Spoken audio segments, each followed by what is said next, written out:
Minute हाँ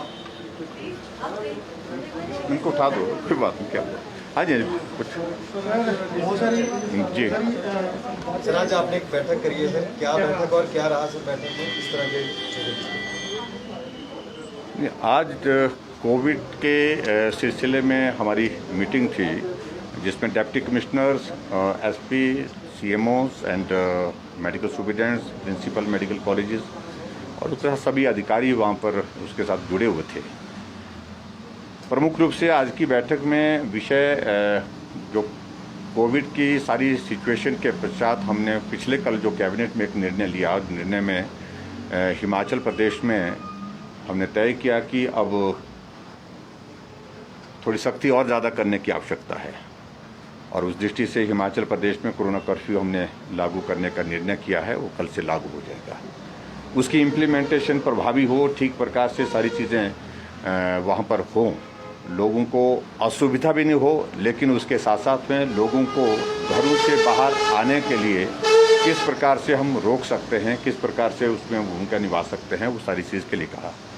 और उसके अतिरिक्त हमने पूरा फीडबैक सभी जगह लिया, बेड कैपेसिटी में क्या चल रहा है, ऑक्सीजन सप्लाई में क्या चल रहा है, हमारी दूसरी जो हमारी सप्लाई चेन जो है वो प्रॉपर्ली मेंटेन्ड है कि नहीं है, उन सारी बातों को लेकर के चर्चा हुई।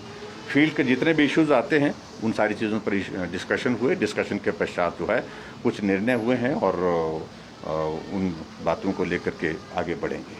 क्या फीडबैक है sir, SPs and deputy commissioners से आपने बातचीत की है, क्या फीडबैक है फ्रॉम देम? बिकॉज आज कांग्रेस के प्रदेश अध्यक्ष ने प्रेस कॉन्फ्रेंस की है, he is saying this is not experimenting time for with the people of state, आपको कंप्लीट लॉकडाउन पे जाना चाहिए। ये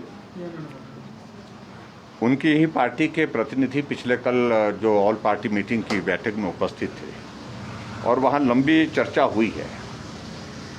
लॉकडाउन एक ऑप्शन हमारे सामने निश्चित रूप से था, लेकिन उसके साथ में हमने इस बात को अनुभव किया कि लॉकडाउन के कारण बहुत बड़ा आर्थिक दृष्टि से भी ऐसे वर्ग को नुकसान होता है जो सुबह से शाम तक कमा करके लाता है और परिवार को खिलाता है। उस दृष्टि से जीवन भी चलना चाहिए और कोविड भी रुकना चाहिए।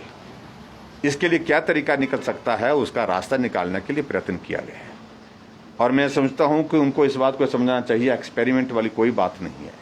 अगर हिमाचल प्रदेश में पिछली बार जब कोविड का संकट आया था, जब इस प्रकार की पाबंदियां, इस प्रकार की सख्तियां हमने लागू की थी प्रदेश में, उसका असर हुआ था हिमाचल में और फरवरी के महीने में हिमाचल प्रदेश में मात्र 200 एक्टिव केस रह गए थे। ऐसी सिचुएशन में जब पूरे देश भर में कोविड चल रहा है और बहुत तेज़ी से फैल रहा है, बहुत तेज़ी से लोगों की दुखद मृत्यु हो रही है, ऐसे शब्दों का चयन उनको नहीं करना चाहिए। उनके पास कोई अगर बेहतरीन फार्मूला है तो बताएं, हम उसमें भी, हमें कोई आपत्ति नहीं है। कोई भी हमको सुझाव देंगे, हम उसको ग्रहण करने के लिए तैयार हैं। उनको इस बात को समझना चाहिए, उनकी ही पार्टी का नेतृत्व जो लंबे समय तक हमारे साथ डिस्कशन में कल पार्टिसिपेट था और चर्चा करने के बाद हम उस दिशा में जब आगे बढ़े हैं और उनकी ही पार्टी के अध्यक्ष इस बात को कहें कि ये एक्सपेरिमेंट वाली, तो ये राजनीतिक भाषा जो है ऐसे संकट के क्षण में जो है वो उचित नहीं। एक सवाल ये है कि आपने कहा कि बहुत ज्यादा एक्सपेरिमेंट नहीं है, पहले भी किया, मनाली से लेके तमाम जगह जी मीडिया की जो टीम गई, तो होटल वाले कह रहे हैं कि हम लॉकडाउन में बंद नहीं करेंगे, हम बेच कर चले जाएंगे, क्योंकि जो टैक्सेस हैं, जो कर्जे लिए गए हैं, पूरी इंडस्ट्री है लंबे समय तक प्रभावित होगी। उनको बचाने के लिए या उनके कोई जो परमानेंट चार्जेस होते हैं, बिल होते हैं, कोई राहत पैकेज होगा उन लोगों के लिए? मैं इस बात को बड़ा स्पष्ट करना चाहता हूं कि आज की परिस्थिति उस प्रकार की नहीं है कि सब लोगों को हम राहत का कोई पैकेज देने की स्थिति में है। आज जीवन को बचाना हमारे लिए महत्वपूर्ण है। उनकी बात की, उनकी भावनाएं अपनी जगह हैं, मैं उसका भी सम्मान करता हूं। नुकसान हुआ है, बहुत नुकसान हुआ है और उस नुकसान की भरपाई करना स्वाभाविक रूप से उनके लिए भी कठिन है, लेकिन इस बात को भी समझना होगा कि आज की तारीख में आदमी जीवन के लिए संघर्ष कर रहा है, जीवित कैसे रहें, और वो हमारे सामने एक बहुत बड़ी चुनौती है। उस चुनौती का सामना करते हुए हमारी प्राथमिकता आज इस संकट से पहले प्रदेश को बाहर निकालना, हर व्यक्ति के जीवन के लिए उसकी रक्षा कर सकें, उसको हम बेहतरीन ट्रीटमेंट दे सकें ताकि वो स्वस्थ होकर के अपने घर पहुँचे। वैक्सीनेशन की शुरुआत नहीं हो पाई सर, एक- 1 तारीख से वैक्सीनेशन की एक मिनट। शुरुआत होनी है। नेशनल रेट से ज्यादा है, हाँ। इसका कारण क्या है? नहीं, मैं स्वाभाविक रूप से इस बात को मान रहा हूँ। जो फैक्ट्स हैं वो फैक्ट्स, उसमें मना करने का कोई मतलब नहीं बनता है।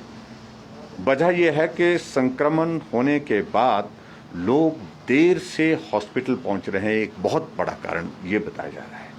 और उसके बाद दूसरा, अब की बार कोविड का संक्रमण भी तेज है, संक्रमण के साथ साथ इसकी फैटेलिटी रेट जिसको जो है मृत्यु दर भी बहुत तेज है, क्योंकि 3 दिन के अंदर ही संक्रमण जो है आदमी को इस तरह से गिरफ्त में ले रहा है, वो उठने की स्थिति में नहीं हो पा रहा है।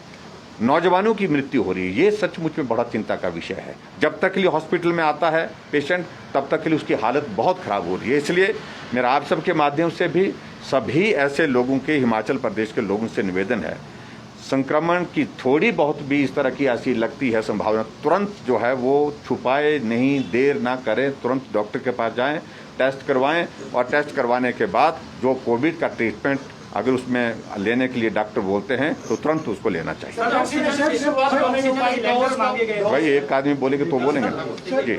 डोज कब से शुरू होगी? वैक्सीनेशन की शुरुआत होनी थी, चर्चा। वैक्सीनेशन का एक अभियान हमारा चला हुआ है। वैक्सीनेशन लगा दिया गया, उनकी एज में वैक्सीनेशन का अभियान हमारा चला हुआ है। एक अभियान जो 45 से अबव जो चल रहा है वो व्यवस्थित ढंग से चल रहा है, उसमें कोई भी कठिनाई नहीं है। लेकिन जहां 18 साल से 45 साल का जो दूसरा फेज, ये फेज जो है, उसके लिए रजिस्ट्रेशन का प्रोसेस चल रहा है।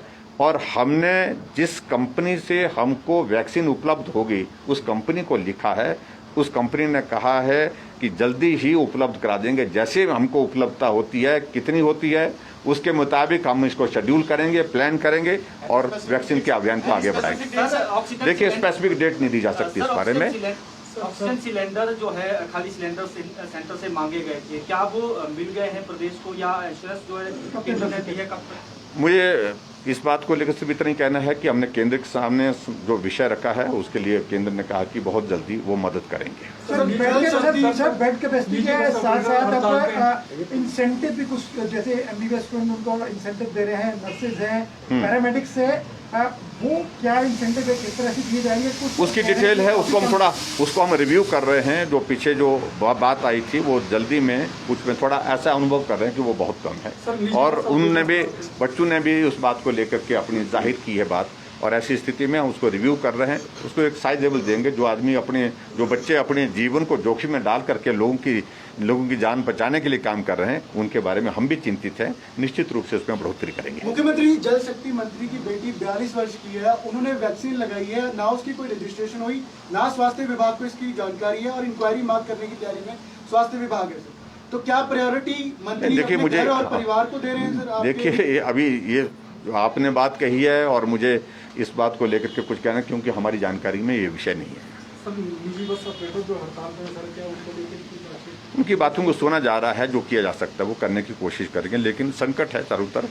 ठीक है, बहुत बहुत धन्यवाद भैया, थैंक यू। स्वास्थ्य